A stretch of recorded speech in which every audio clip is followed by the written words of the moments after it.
This episode of Untold Stories is sponsored by Public.com and Ledin.io. You'll hear more about them later on in this episode.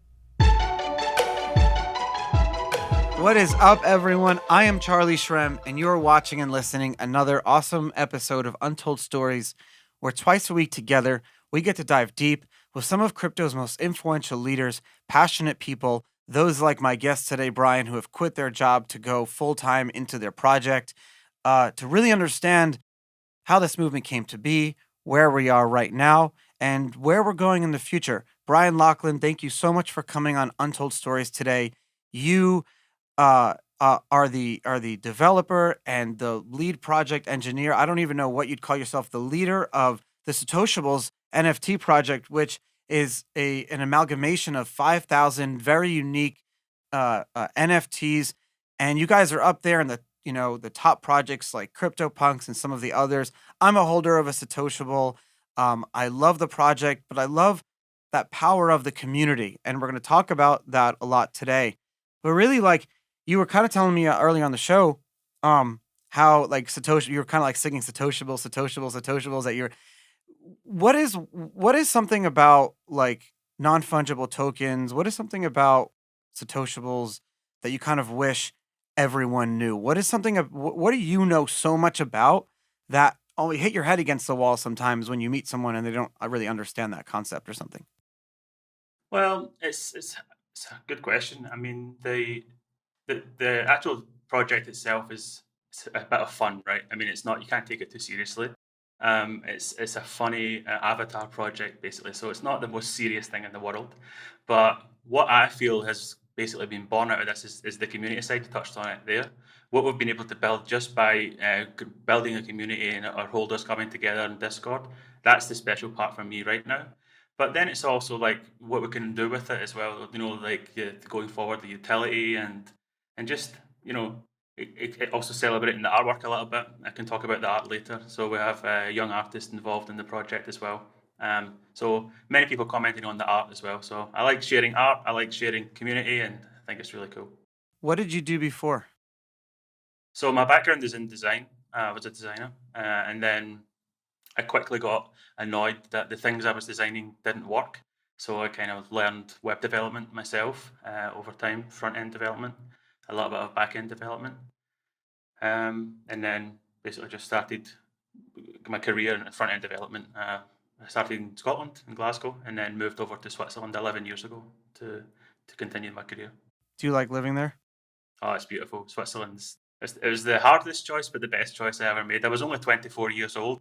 I had literally a suitcase and like £10 in the bank, and I thought I got a job here. I got an offer, and I just jumped on an aeroplane and moved over. Didn't speak a word of German. Didn't know anybody here. I thought it snowed 365 days a year, but it's the best choice I've ever made. Really, really beautiful place in Zurich. It's one of those places that's actually probably nicer when it's cold, like nicer in the wintertime, which is Yeah, why I really like it too.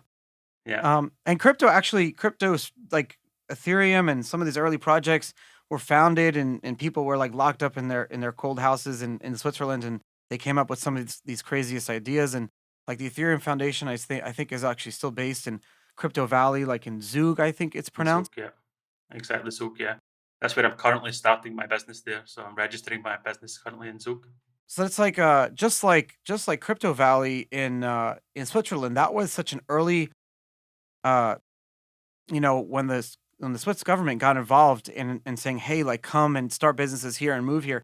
That was like 2015, 2016.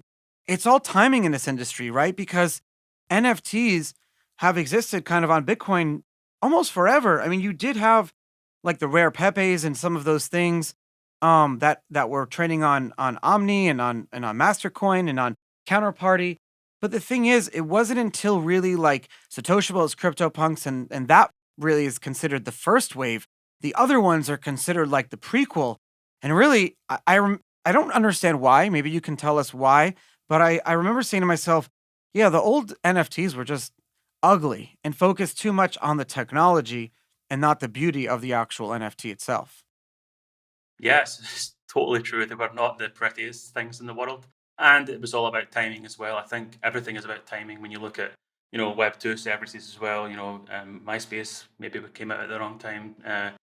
So it's all about timing. And I think it was beginning of last year when I started to see NFTs really pop back up. I got introduced to them in 2017 with crypto kitties. That was the big project back in 2017. And then last year, I heard everyone was talking about NFTs, so I checked them out. And again, they were still really ugly. So I Yeah. said, next year, 2021 will be the year for NFTs, but it'll be pretty NFTs. It'll be art. So that led me down the rabbit hole of trying to find an artist, try to come up with an idea, and then Satoshibles was basically born out of that last year. And that's what I don't really understand is how, because I look at NFTs and I kind of connect the dots. NFT communities, right? These are hyper niche communities, hyper into, they don't take themselves too seriously, so you can kind of do a lot of things without egos. But these are the precursors to the future of smart cities.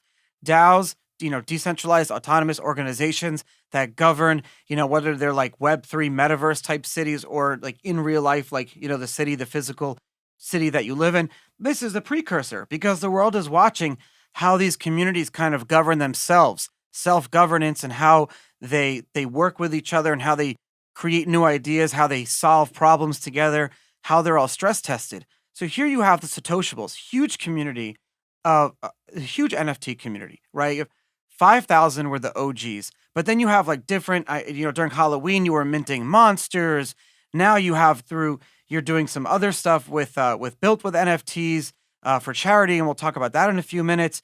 There's all these like subculture communities within it. How do you start one?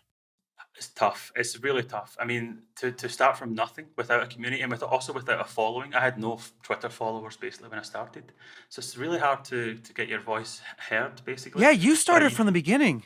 yeah, like I had like 20 followers on Twitter, but you have to just do it and do the work, and slowly it just snowballs. When you build the community from the ground up, it's grassroots stuff, and people get involved, and then it just amplifies. Basically, everyone's excited, and then they start spreading the word, and other people come on board, or people like yourself get involved and spread the word. That helps a lot. So it's slow, but there's some really big communities like the Bored Ape Yacht Club. That's one of the biggest ones out there at the moment. They were a huge influence at the beginning because basically their whole avatar concept with this unique style and everything, comic book style. That's what I wanted to do, and then I loved the kind of meme of Dorian Nakamoto. Yeah. So I had to use that face basically, and yeah, the rest is history. For those who don't know, I love how that got memed. You had this guy who the Newsweek incorrectly, pointed out and said, "Oh, maybe Satoshi." This is like I don't remember, like 6 or 7 years ago. Said, "Oh, maybe Satoshi is actually this guy living in Silicon Valley, California, and his name is Dorian Nakamoto because that's the pseudonym that Satoshi said." And there's this old guy living there called Dorian Nakamoto, and that one morning he had millions of like views, and all he had like press at his door, and he's like, I don't even know what Bitcoin is like, and he was like this nice old man, but he quickly like took it upon himself, and this is what I love about the community. He's like, you know what? I'm this character now. I'm like Dorian Nakamoto, like I'm like a false messiah type of thing, but I never like outed myself. Someone else outed me. So he's not like Craig Wright. So he can go out there and he goes to conferences, takes pictures with people. He loves all this art about him. He's got Dorian Nakamoto is one of the largest subcultures in the world that I know of. It's insane. All because someone incorrectly thought he was Satoshi. Yeah, I mean, I'm not sure how happy he was about the whole media attention. Not in the Though, beginning, no. He was pissed no, at off. the beginning, but we all love him. I mean, we whether he likes it or not, we want him as our mascot. We love him, So yeah, big shout out to him. A lot of people who've spoken to him and who know him like know that he's definitely like kind of like, I don't know if he's like embraced it because he's been forced to, or because he's like, hey, this is like kind of cool, because he did work in tech and things like that. But I don't know. I kind of was shaking my head saying, yeah, I kind of feel bad for this guy.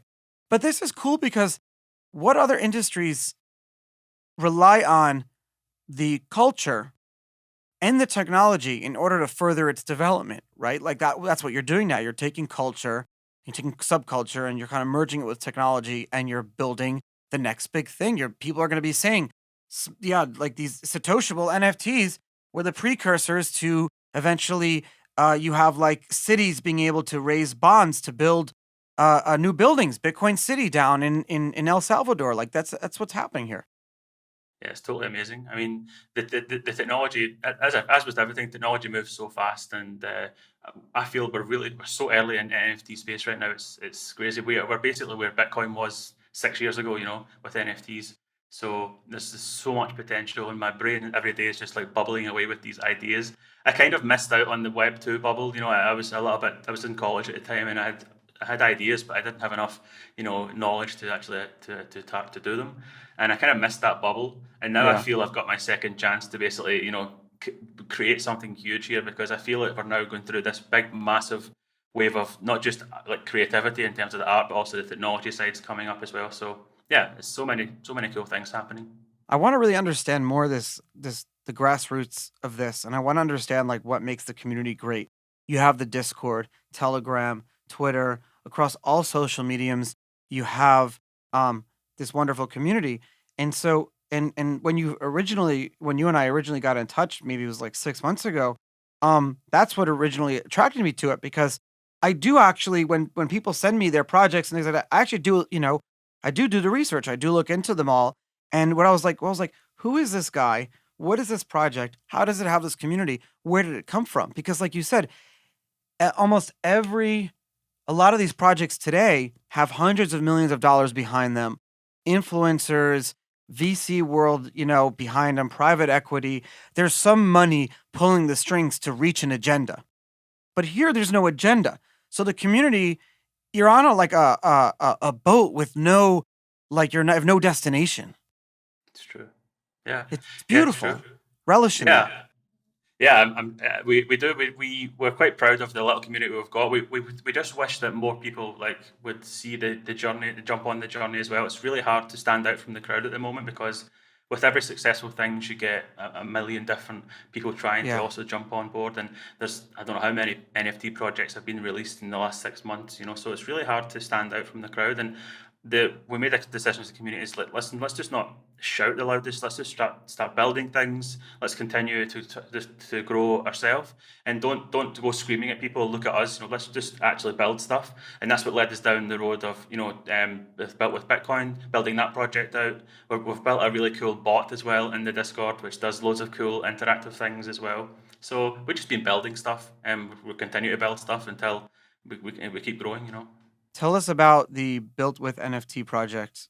Yeah, I'm super proud of that one. Basically, at the very beginning of Satoshibles, one of the key kind of aspects of the project was to donate a massive chunk of the minting ETH. So we basically wanted to donate some, and then we put it up to the community and says, right, guys, choose a charity. And I don't know if you've heard of the givingblock.com. That's Yes. yeah. We've So had them on the they're show. yeah, they're really cool. And basically, we gave our community a list of those charities, and they said pick one, and we'll give them 10 Ethereum for the first donation. And then basically an overwhelming response was built with Bitcoin, because obviously with the Bitcoin related NFT, and then built with Bitcoin was there. And the stuff that they were doing is amazing. They're building schools in Africa, South America. Like they're going to communities that really need that like school right in the epicenter, rather than having to get their kids to walk like Yeah. 2 hours to school and then 2 hours back. It's like it's not like it's terrifying for the parents. So being able to build a school right there in the epicenter, and then also employ people from the community, and it's just amazing what they're doing over there. So we love the charity, and then but the Scottish person in me is like, who are these people? I need to find out exactly who Sure. they are. So I got on a call with them. I said, right, here's 10 Ethereum. What you got to do with it? And then they outlined everything. And I was like, wow, that's amazing. But the thing was, we started the phone call with what you got to do with this 10 Ethereum, and then we ended the phone call with the idea of built with NFT, this mad idea of like basically use our knowledge of launching NFT projects, and they use the artwork of their students. So they've got students ranging from 3 years old until 9 years old. And we thought, why don't we try and get them to paint for us, And then we'll somehow scan them all, send them to me, I'll make a collection, and we'll put it out there, and then we'll just give 100% back through Built with Bitcoin. And they said, yes, let's launch it on Giving Tuesday, which at the time was 3 months away. So we gave ourselves a really short window to do this, and we pulled it off basically. Like we got over 500 students involved, Some of them never even seen paint before, like Oh my this, God. yeah, it's crazy. Like we had to really explain to them like kind of what to do. This is such a cool But idea.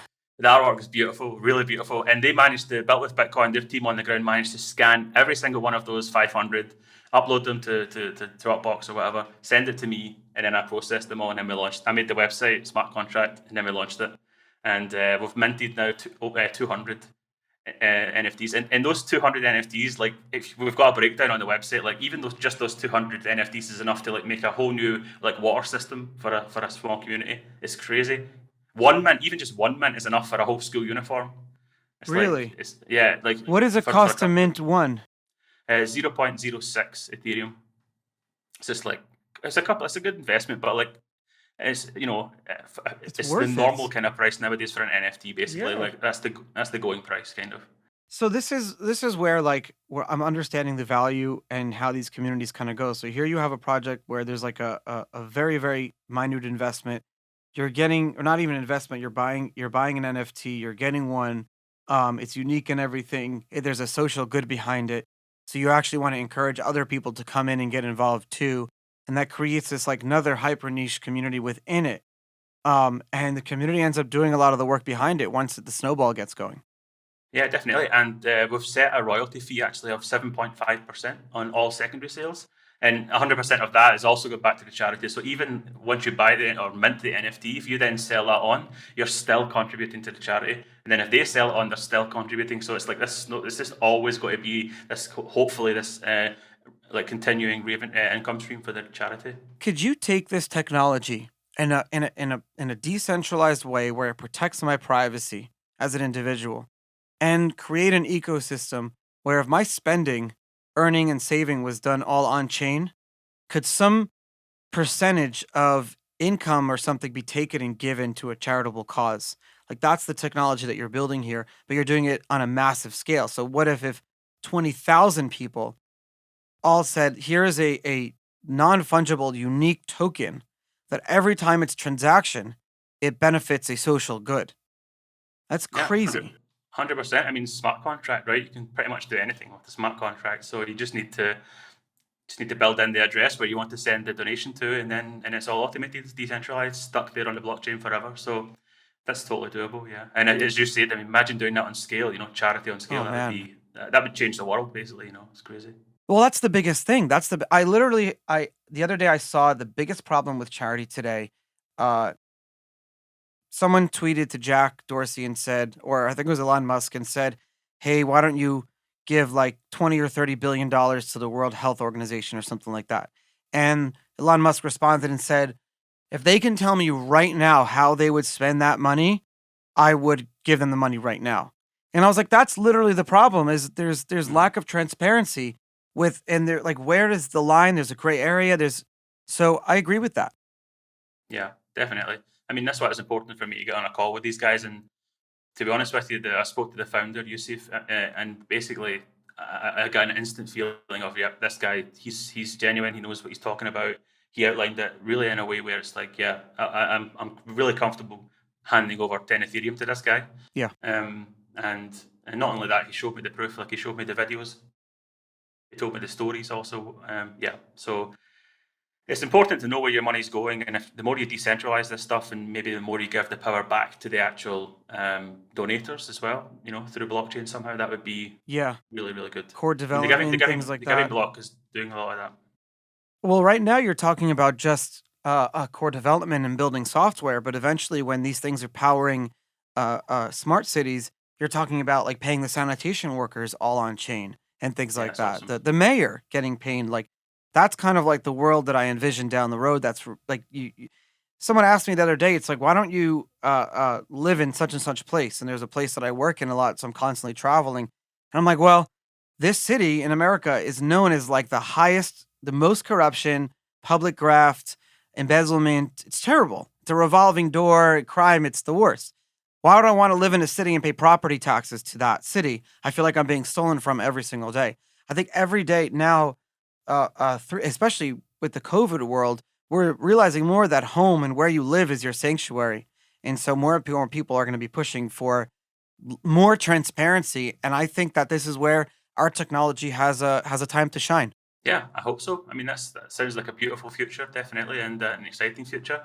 One that might be maybe sooner than we think. Who knows? You Oh never yeah. know. It's very fast. This stuff. I mean, just look what's happened in the last 10 years, basically. Oh yeah. So, I mean, definitely in our lifetime, I think we'll see some massive shifts, whether it be government size or even just grassroots building it up to a level where it's like the governments are starting to have to pay attention because the people have built it.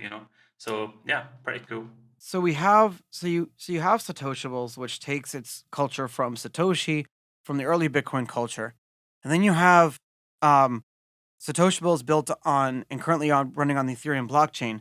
But one of the first things when I met you is that you've been constantly pushing the idea of Bitcoin and having Satoshibles be a cross chain or an interoperable NFT that can exist on now two chains on Bitcoin too. And there's this big project Stacks that's been around for a long time, and you guys have worked with them to build like a bridge to allow people to go back and forth. I mean, this is very novel and unique. It's the first of its kind. Yeah, it's really exciting to work on actually, and that kind of was born out of the fact that being a Bitcoin NFT again, I had a lot of, let's call them Bitcoin enthusiasts, Yeah. contact me and say, really love the project, hate that I had to buy it on Ethereum, and I'm Yeah. like, yeah, okay, I understand, that makes sense.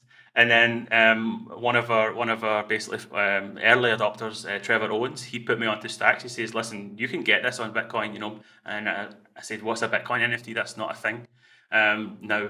And basically, yeah, Stacks made it possible. So Stacks, if anyone doesn't know, it's basically it's a layer one. It's not a layer two, but it's a layer one blockchain on its own, where the actual transactions are settled on Bitcoin. So their statement is like it's built with Stacks but secured with Bitcoin. And I thought, oh, that's really cool. And ever since I heard that, basically, I've been trying to figure out a way to get them over there. And I've got my team working on it now. We're actually in testing phase right now, and we're hoping to get the first Satoshibles over to Stacks by the end of this year. So that's really exciting. Could this Stacks bridge be a way for folks to bring on their NFTs from like Solana onto Bitcoin or Ethereum? Yeah, I mean, right now it's only for Satoshibles because there's the problem of basically trust, right? Because you need to know who the project owner themselves will have to set up the smart contract on each side. Otherwise, how do you know that this is the proper Satoshibles contract on True, yeah. Stacks? Or you don't want someone being malicious and stealing that stuff. So there's always got to be an element of um, initial setup phase and verification. And yeah, in terms of other chains, I mean Solana, why not? At the end of the day, how it works is basically you just lock it on one side and then unlock it on the other side. So you would just basically lock it on Solana, and then the middle part, the bridge part, listens for that and then unlocks it on Stacks. So it's the kind of concept of it can happen anywhere basically. Uh, you I'm know. So I'm confused why I saw an article the other day saying that most projects on Solana are closed source. I didn't think you can actually build projects on a public blockchain in a closed source way. As my Not that you couldn't, but why would some? I guess I was being naive in that. yeah, I'm not sure. I've actually never dabbled in Solana myself. I've just come in it from the Ethereum side. Same, but yeah, it's getting so And big. yeah, in terms of source code, you can obviously verify your contracts on Ethereum and you can read all the code. Contracts which are not verified on Ethereum are usually doing some smelly stuff that people don't want them to see. So that's why they don't verify their code. So it's obviously then not readable. So yeah, I've never really looked into Solana. Guys, we need to talk about how to use your Bitcoin and your USDC to earn you interest and make you more money. To do that, we're going to talk about our newest sponsor, Ledin.io, a much better home for your Bitcoin. They're amazing. They're a secure, simple, and easy to use platform for managing and growing your digital wealth. On Ledin, you can earn interest on your Bitcoin and on your USDC with some of the industry's best rates. Earn 6.1% APY on your first 2 Bitcoin and 9% on all of your USDC. That's right, all you need to do is deposit your coins and you'll receive steady payouts at the end of each month just for leaving your coins with them. 6.1% on Bitcoin is pretty huge. You don't find that same kind of return elsewhere without taking a much greater risk. And 9% on your USDC, think about what kind of rate you'll get if you had dollars sitting in your bank's savings account. Probably almost nothing. If you've got dollar savings sitting around, this seems like a no-brainer. All you need to do to sign up with Ledin is send a bit of Bitcoin or USDC their way and then sit back and let the interest accrue. So what are you waiting for? Go to untoldstories.link/let-in to start earning interest on your Bitcoin or USDC today. That's untoldstories.link/let-in. You're going to love them. Enjoy.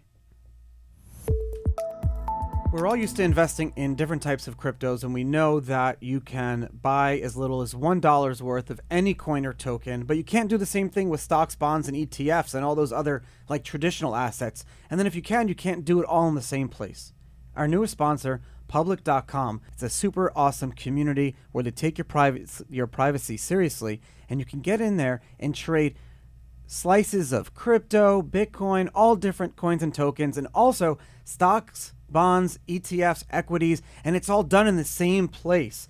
What I love about it is that you have all these different investors you can connect with all walks of life, gain confidence, ask questions, get the big picture with curated themes, talk to everyone, but they don't get involved in the order flow. They're not selling your data to all these other middlemen. And we got a very good special for you, my listeners, today. If you go to public.com/untold stories and you start investing with $1, they're going to give you up to $50 in a free stock, a slice of a stock. That's all you got to do. Download the app, $1, you get $50 worth. Public.com/untold stories, valid for U.S. residents, 18 plus only, subject to account approval. And make sure you check out public.com/disclosures. There's no investment advice here. These guys have been doing and amalgamating all of these different types of community, stock, bonds, ETFs, cryptos all together. Make sure you check it all out. Public.com/untold stories. So I have a question that I'm thinking about. I'm formulating in my head as I'm going to ask you. But the whole point of, I remember having a conversation with like John Matonis like in 2012, and he was explaining fungibility of money to me. And he was explaining that you need money to be fungible because it prevents anyone from saying blacklisting Charlie's coins or blacklisting Brian's coins, or the only fungible money that we have is physical cash today because it doesn't record who owned it prior to when it's a bearer bond. It's an actual bearer thing, And so much development on Bitcoin over the years has to maintain its fungibility because that pushes forward security.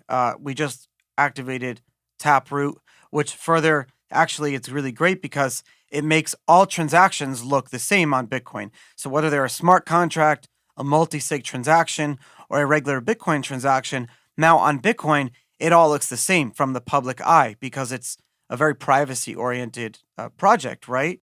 Do you envision more as these things get bigger and bigger and more valuable, and someone wants to maybe like borrow against his Satoshable to purchase a home? Do you envision more people moving on to Bitcoin just because of that security? I mean, non-fungible to me sounds like now there's this thing out there that a blockchain could identify as owned by me, and they can freeze it or reverse it or confiscate it. Yeah, I mean, one of the biggest things on Ethereum, on NFTs basically, is the authentication, like the fact that you can authenticate, this is mine, I own this. So bringing that over to the Bitcoin side is definitely important. And yeah, in terms of being more secure, it's the largest blockchain in the world. It's definitely the most secure. So I've already had comments from people saying, I just want to move my Satoshible over there to just hold it there. Like I just want it there. Yeah. Just not so much for peace of mind or whatever, but they just feel, yeah, I want to put it there. I want to keep it there for the long term. So I can definitely see as Stacks evolves and gets more integrated with Bitcoin, because I believe they're also developing the ability to actually just pay straight up with Bitcoin, which is going to be a huge step. So it's basically just going to be smart contracts on Bitcoin in the end. And I think that when that's available, I think it'll be really a massive thing. People will really jump on board because of the security aspect.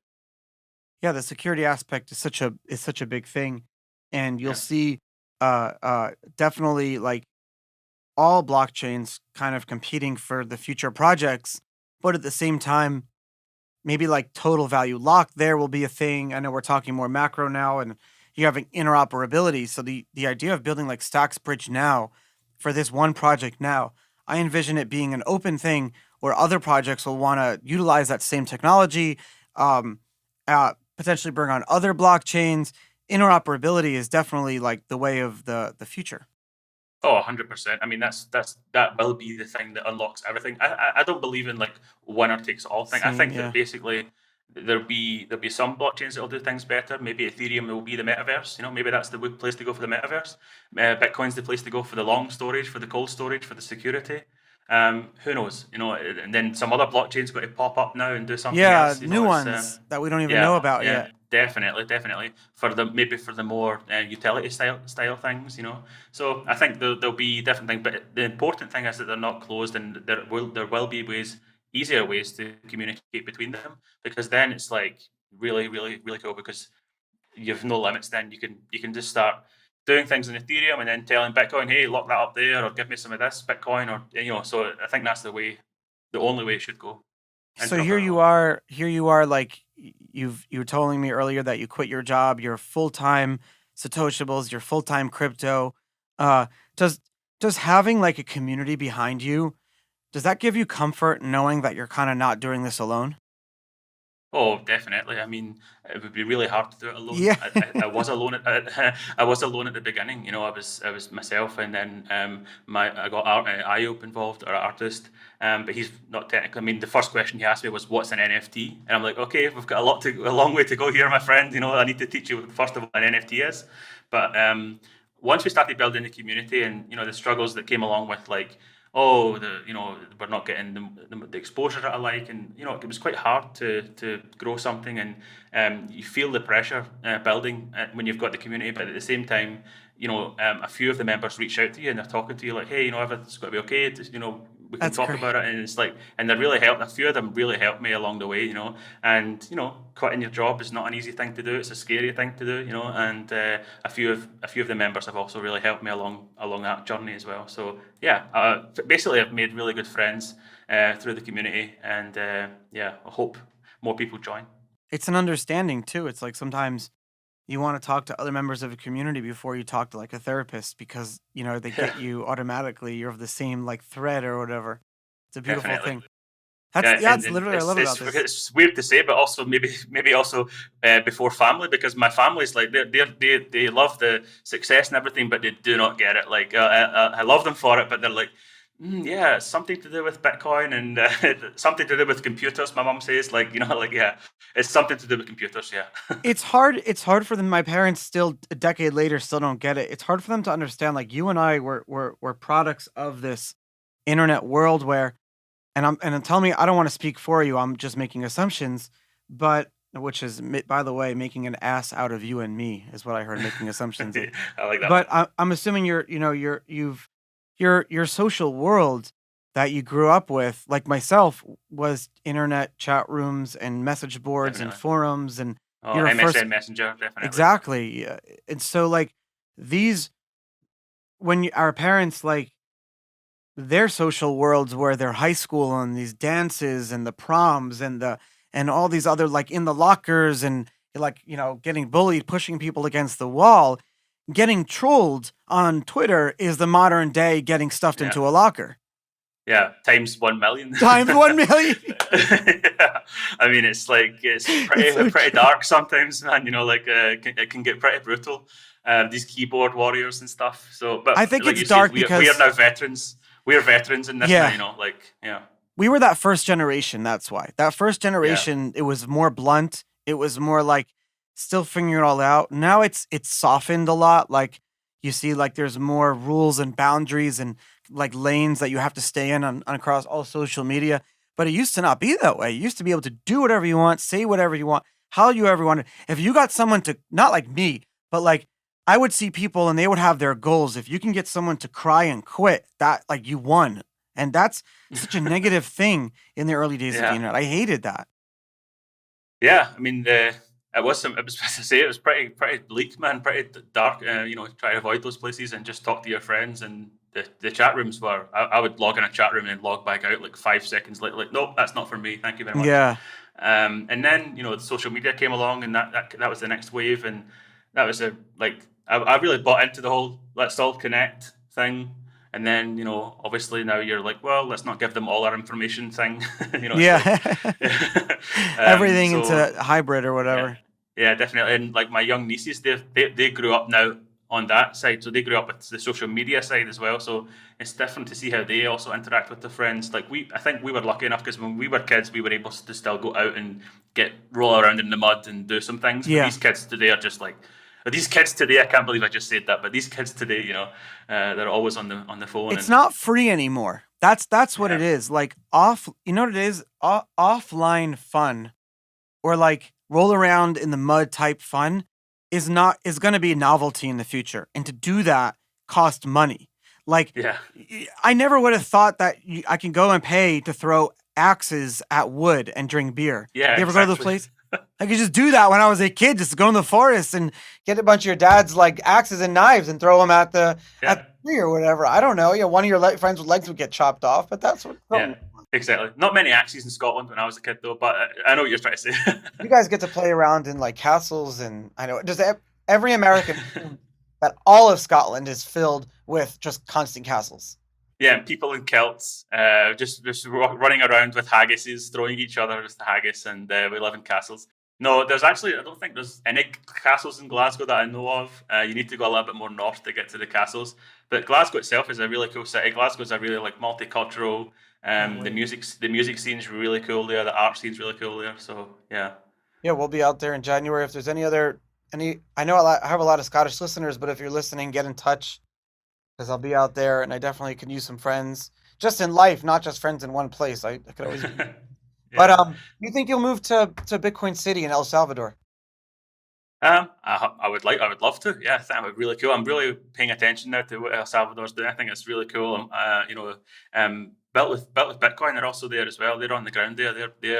Their thing. What they realized was it's like, okay, it's cool that a city has adopted Bitcoin. That's a really awesome thing. They're taking control, but when you go to the rural areas of those cities, some of them don't have mobile phones or laptops. Or not, they have nothing. So it's like great for them, but like they can't access it.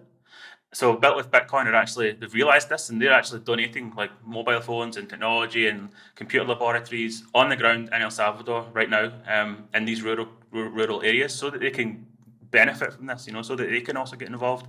I'm sure El Salvador themselves they have their programs and doing this as well, but Built with Bitcoin's on the ground doing it right now. Those guys are making sure that not just like expatriates moving into El Salvador are benefiting from this, but Yeah, El Salvadorians themselves should be the first ones, if anything, definitely. because we're moving to their land, to their home, and everything like that. Yeah, I've read like a lot of reports that it does plan to like very broadly address like these very broad social programs where like citizens are getting paid and have the ability to get firsthand like rights or etc. I don't know all the details, but I want to. I think it would be really great for other heads of state around the world, wherever they fall on the democratic or decentralization platform, whether they're capitalist or socialist or whatever the country is. It would be great if other he can be a beacon for them and to say, hey, like we can do some amazing programs here and do some amazing things. I hope so. I mean, maybe not the larger countries at the beginning, but I'm sure a lot of the smaller countries will be going, okay, that seems like a good template.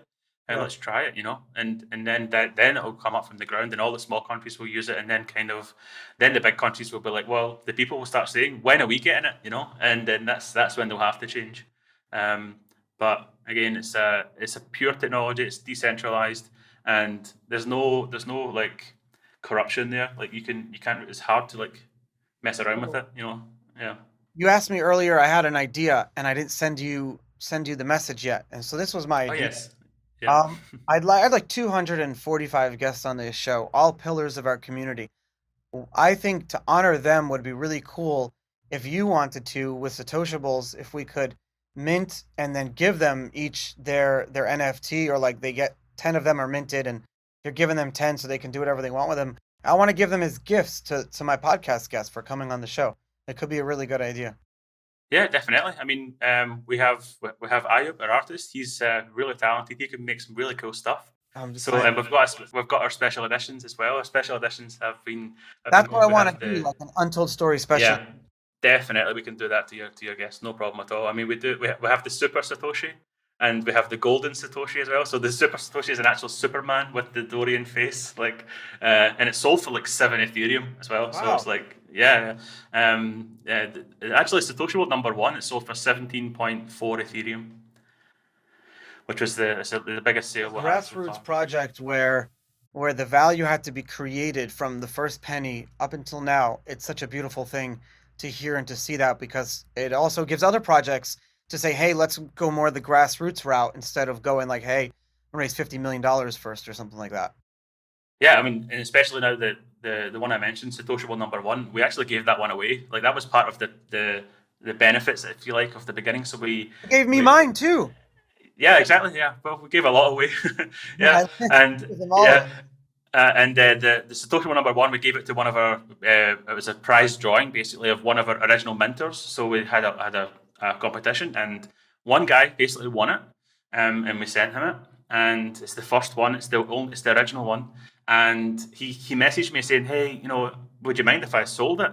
I says, "Dude, go for it, man. Like, sell this thing. Like, do it if you need the money. Like, go do it. And he's like, okay. And then we put it up for auction, and I was pushing the auction in Discord, and it's like 1 Ethereum, two, five, Oh six. man, And it that's so ended at beautiful. 17 point. It's like, I think at the time it was like $60,000. He's like, man, that's got to pay my student loans. I'm going to be able to do all these things I need to do. I'm like, amazing. That's so cool. We gave it away to this guy, and he was able to pay off his student loans with that. It's like, wow. Brian Laughlan, thank you so much for coming on Untold Stories today and talking about Satoshibles and a lot of other fun things. I'm excited to work on this project hopefully with you. Definitely. I'm looking forward to it, and thanks for having me. I'm happy we got this show. This is awesome. Yeah.